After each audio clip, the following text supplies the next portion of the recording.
This is SelfWork, and I'm Dr. Margaret Rutherford. At SelfWork, we'll discuss psychological and emotional issues common in today's world and what to do about them. I'm Dr. Margaret, and SelfWork is a podcast dedicated to you taking just a few minutes today for your own self-work. Hello, and welcome to SelfWork. I'm Dr. Margaret Rutherford. I'm a clinical psychologist out of Fayetteville, Arkansas, and I've actually been doing therapy here for over 25 years. I began SelfWork 3 years ago in order to try to reach people who might already be interested in psychological or emotional kinds of healing, but also to those who might have been initially diagnosed and are looking for answers, really having never talked to anybody about this kind of thing, and to a third group, those of you who might be a bit critical or even reticent to consider therapy or any kind of therapeutic practice, but you are curious enough to listen to a podcast like this. There's also so much miseducation and misunderstanding about what happens in treatment. Maybe this will give you an example of what therapy just might be like for you. For those of you who've been listening to SelfWork for a while, you know that I like to talk about what you can do about it. I'm a very action-oriented therapist. And you also know that actually 1 week from the date of this episode airing, Perfectly Hidden Depression, my book on perfectionism and depression, will officially come out. That would be November the 1st. I can't quite believe it. But as I began preparing for this podcast, I recognized that I wanted to talk about some of the things not only that I learned in writing the book, but to give you some specific examples of exercises that I hope will make the book more like experiencing than simple reading. I wanted whoever read Perfectly Hidden Depression to come away not only with information, but with guidance on effecting real change in their lives and support for taking those risks. And I might even help them define those risks. So today I want to give you a taste of those exercises that are actually the first 6 of the 62 that are in the book. Maybe you can get through these exercises a sense of how this kind of change, healing change, can be tried on. So many people want change, but start off with a way that's too difficult or too hard to reach. Hopefully these exercises are things you can do to set yourself up for success, however it is that you like to define that success. And I'll explain why each one is important as well. A third point to make is, yes, this book's subject matter is perfectionism, but the therapeutic process of the book is one I use with varying kinds of struggles. So I wanted the book to do the same thing I'm hoping to do with the podcast, is to offer you real ways to affect change. Our listener email, which is a regular feature of SelfWork, is from someone who's identified with Perfectly Hidden Depression, but her specific problem lies with jealousy or difficulty with self-worth after the end of a relationship. She's maintaining a friendship with that ex, and it'll be interesting to see what you think about how she talks about the relationship and whether you hear the same thing I do about it. So sit back and relax. I'm going to give you 6 specific exercises to try to work with your own healing, whether it's from depression or anxiety or perfectionism.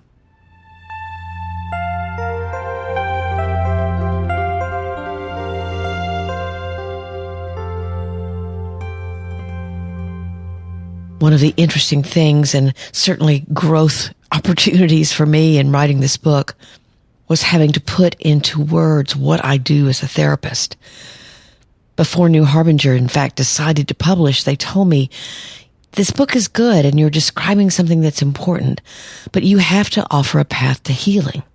Well, I don't know if you've ever been to a conference where you walk in and you sit down and you kind of get your seat where you're going to be comfortable and you put your pens and pencils around you or your laptop or whatever. And then the speaker starts and you sit back and you think, all right, I'm going to learn a lot from this. And she or he says, now I'm going to want y'all to participate. And your stomach kind of sinks and you think, oh my gosh, am I going to have to speak or am I going to have to talk about myself or yuck? Well, when I heard that, I thought, yuck, because I'd never been the kind of therapist who actually followed one psychological theory, but I instead drew from different schools of thought and action. And I thought, oh my gosh, if I put together a structure of what I do in healing, it's going to just be a mishmash. But I was going to have to participate. In fact, I was going to have to do more than participate, but actually lead that discussion. It was an interesting way for me to realize what the book was going to be, and actually what the book became. I had 2 weeks to come up with this healing strategy, and then New Harbinger was going to make their decision whether or not the book was a go for them. So it was just a little bit of pressure out of that. In the next 2 weeks, I came up with what I call the 5 stages of healing. And actually, the process was not as hard as I thought it might be, because I confirmed what I already knew, that as I'd watched different people take on the challenge of change, I'd been learning along with them.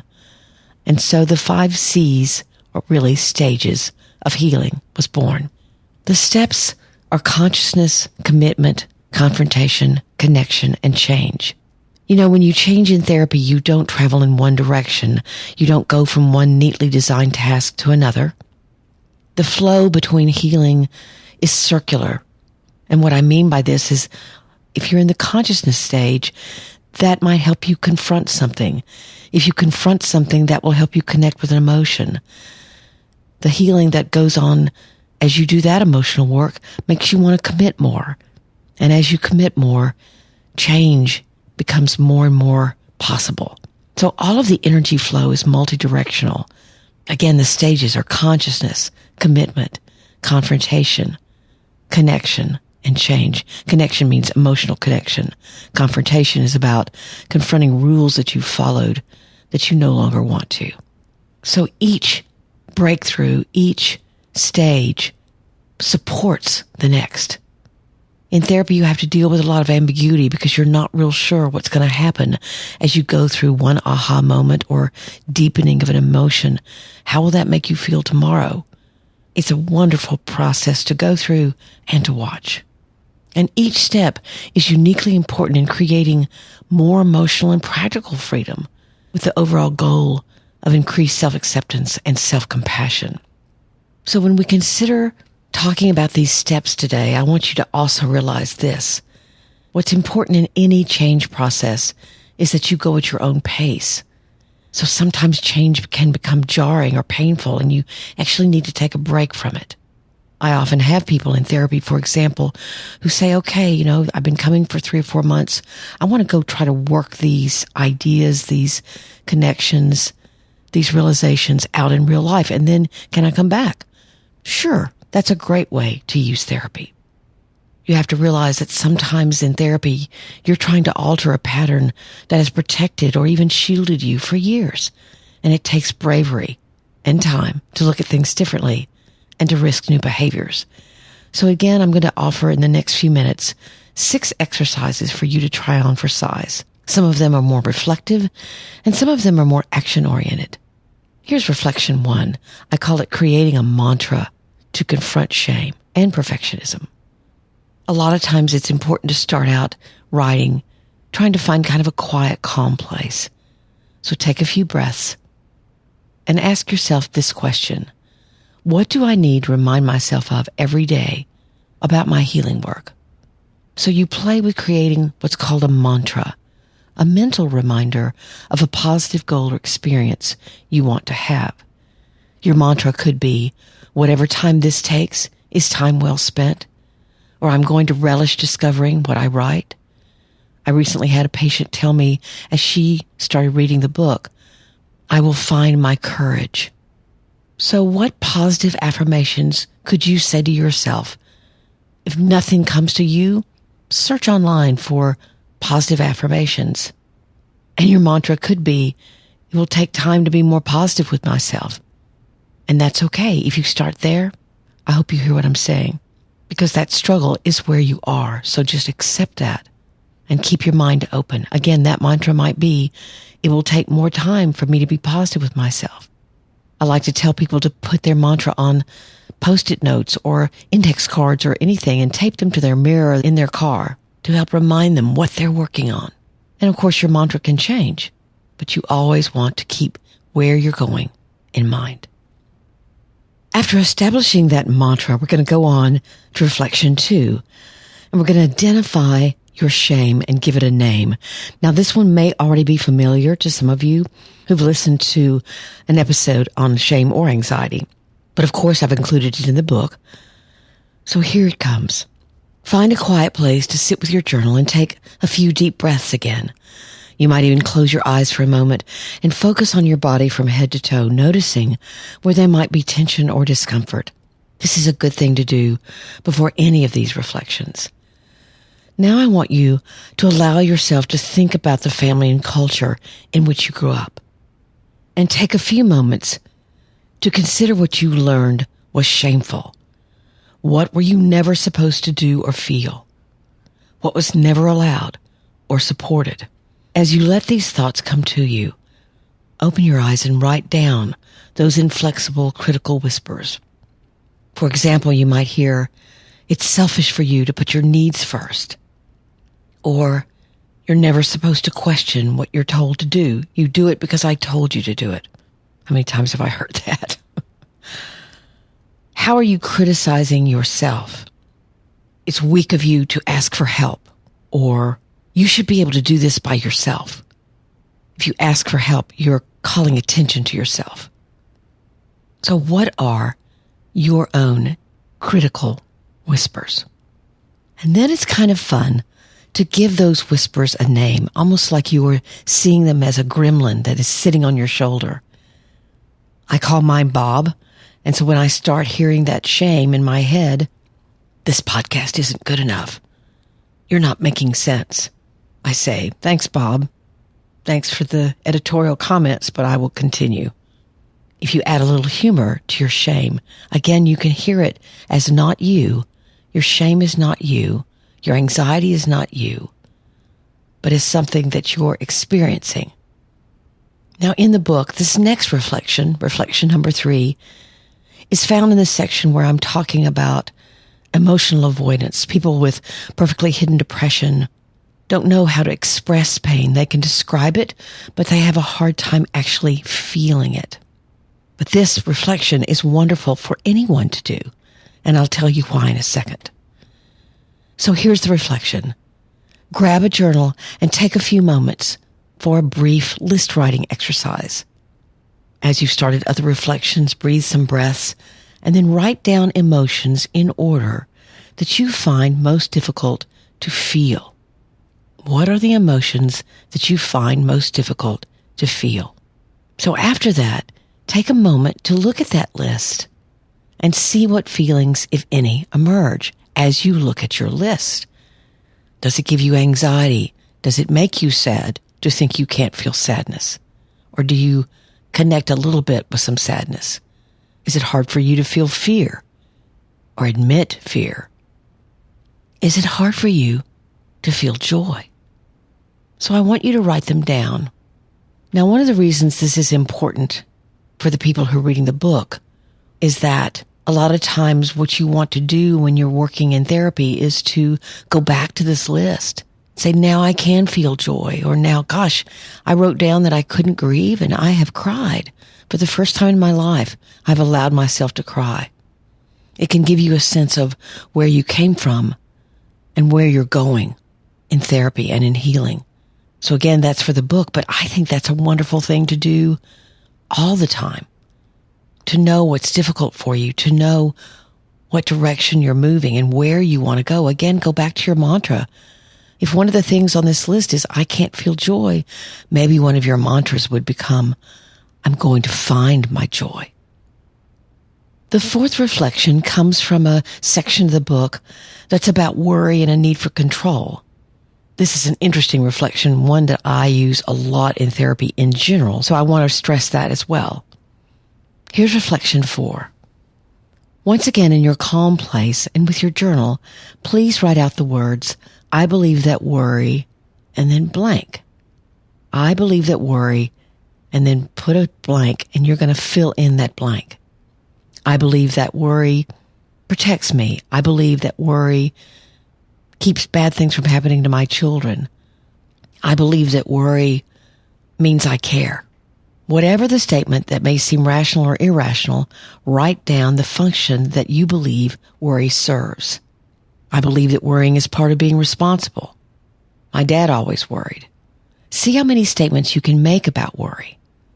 And in the next few minutes, you might want to try that and pause the podcast and see what you can do.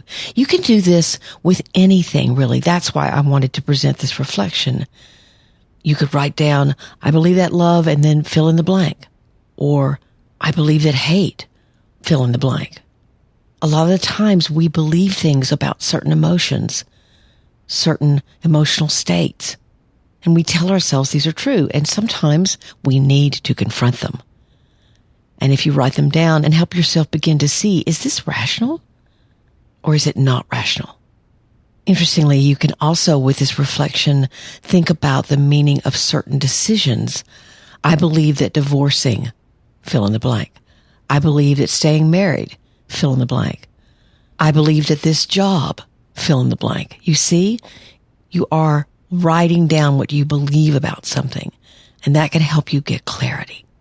The fifth reflection is found in the section of the book where we're talking about changing being a giver, always being a giver, to accepting things from people. Sometimes when I'm working with someone who says, oh, I don't ask my friends for much because they're all so busy or something like that. And I'll say to them, so you're not giving them a gift. And they look at me and say, what are you talking about? I say, it's a gift to give someone the opportunity to help you because they're flattered. When you ask for help, when you ask for guidance, when you say to someone, wow, you really do that well. Could you show me how to do that?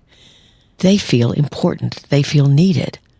And so often for those of you who struggle to ask for help at all or struggle with receiving anything from others, think about that you'd be giving them the gift of feeling good about themselves, of feeling competent by asking for help or by accepting what they have to give.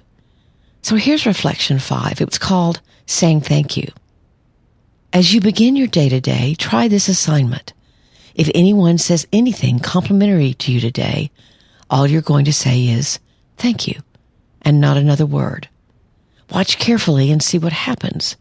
You're not sidestepping it. You're not discounting it. You're just saying, well, thank you. Again, you're soaking up positive statements, positive feedback about yourself. This actually may be a little harder than it sounds, but it can feel like an important step. So you have a mantra now. You know where you're going. You've identified your anxiety or shame that is something you need to confront. You've dived into your emotional range and you've asked yourself, what emotions are hard for me to feel? You've looked at your own anxiety and the beliefs you tell yourself about it, or perhaps other feeling states. You've walked around your world absorbing what positive it has to offer you and simply saying thank you. So what's next? Reflection 6 is about friends and family. And does anyone really know the real you? Here it is. I want you to go to your calm space within your journal. Again, remember, this is important in every exercise to try to center yourself. You're going to draw a set of nested circles. The first one fairly small, the second a little larger, the third largest of all, almost like large plates that are on the bottom and medium-sized plates in the middle and the smaller ones at the top. So you'll have circles that are like that. And think of those circles as representing significant people in your life, and you're in the middle. Your inner circle, people who are closest to you, are found in the smallest circle. Make little dots and write their names by the dots that represent them. Be brutally honest. Your shaming, critical voice may be saying, you have to put your friend Alice in the inner circle. She'd be hurt if you didn't. But if Alice doesn't belong in the inner circle, then don't put her there. That's what I'm talking about with brutal honesty. The next circle would then represent a lesser sense of connection and the outer even less. Yet be sure that you list the individuals who have some importance to you. You might have to draw a fourth or fifth circle. But what individuals belong where? Now, after you've done this exercise, I want you to journal about how it felt to do it. Did it make you feel more connected? Did it actually make you feel more lonely? Perhaps to realize that you haven't let too many people into who you are. So if you're struggling with loneliness, of course, there's a reason that you are. I hope that through these beginning initial exercises, you're able to see that often in therapy, we are not telling people what to do or where to go with their lives. We're simply giving them ideas and support on how to do that. Now, obviously, if someone is going in a direction that is entirely self-destructive, then that needs to be discussed as well. But so much of therapy is about just guidance and support and specific techniques in order to do that. So now you have 6 of them. I'll be presenting more of these exercises as we go along, but maybe those will help you in your life begin the process of your own healing.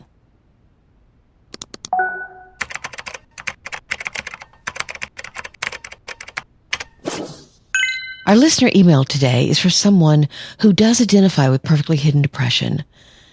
She says, I'm excited to now name these behaviors as perfectly hidden depression and address them intentionally in order to move forward with my life. Then she says, I had an ex-boyfriend about a year ago who I felt very safe with. We'd been close friends for years prior to dating.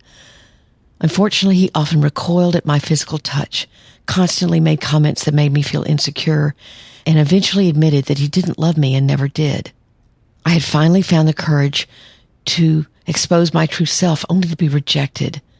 This experience reinforced my inner fears of unworthiness and sent me into a deep depression.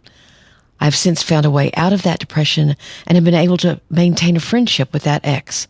He's now dating again, but it's affecting me far more than I expected it to.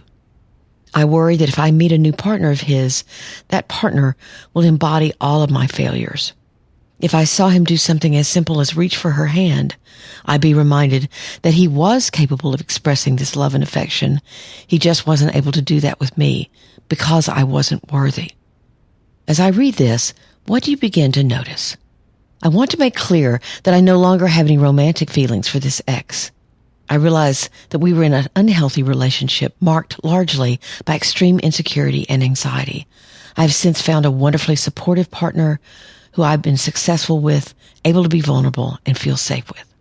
My ex has been an important person in my life, but we had a very unhealthy romantic relationship. I'd say he'd been a positive influence in my life overall, but I worry that the only way I will stop feeling the way I do now is to cut him out of my life entirely. Could an alternative be to work on identifying those insecurities that are triggered by his new partners in an attempt at self-acceptance? What I noticed in her letter was how much she had absorbed responsibility for the failure of that relationship or the non-romantic nature of that relationship, and that concerned me. Maybe you noticed it too.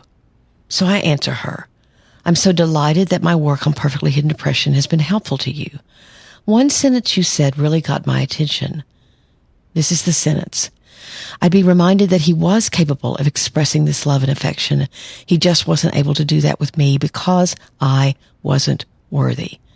If that's what your ex said to you, that you weren't worthy of his affection, then that's a real sign of trouble in him, not in you.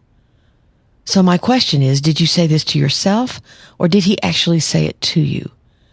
Really, no matter which one it is, if you believe that his lack of a romantic feeling about you was about your worth, then that emotional wound needs healing, and not necessarily by a new relationship, although that's great that you have one.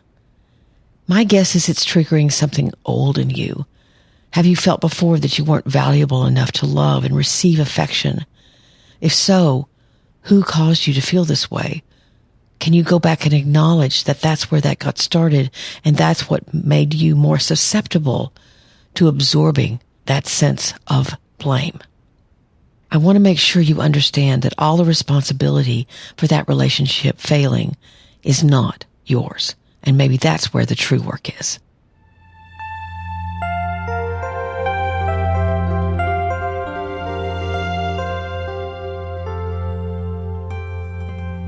Thank you for joining me today on SelfWork, and I hope that as you wrote down those reflections and began to do them, you can either have some insight And so, oh, I didn't realize that's what I believed, or yes, I really want to use this mantra to positively affirm myself, or that you begin to crack your life open a little bit for some analysis and for some clarity. There are many ways of reaching out to me. My email is askdrmargaret@drmargaretrutherford.com. My website is drmargaretrutherford.com, and you can subscribe there, and you'll receive both this podcast and a weekly blog post. It's a great way to just be able to keep up easily with what's going on. You can leave me a SpeakPipe voicemail message. Some of you have tried, but you only last a couple of seconds. So you have a full minute and a half to leave me a question or a comment. Thank you so much for the ratings and reviews that some of you have left. I cannot tell you how grateful I am for that. So thanks again for listening. Take very good care. I'm Dr. Margaret, and this has been SelfWork.